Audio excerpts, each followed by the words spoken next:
Bakit nga ba hindi pwedeng pumunta ang mga tao sa islang ito?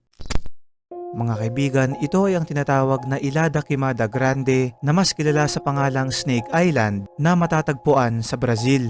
Ipinagbawal ng kanilang gobyerno na ito ay puntahan ng mga tao sa kadahilanang ito ay naglalaman ng humigit 4,000 napakamakamandag na ahas. Mapanganib din ito para sa mga ahas lalo pat ang ilan sa mga to ay itinuturing ng endangered species.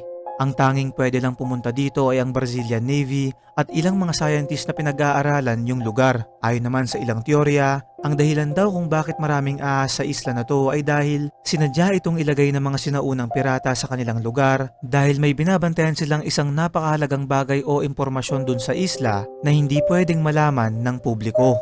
Hanggang ngayon ay nakasarado ito sa mga tao at mistulang hiwaga pa rin sa ating lahat kung ano pa nga ba ang meron sa islang ito. Ano sa tingin mo, kaibigan?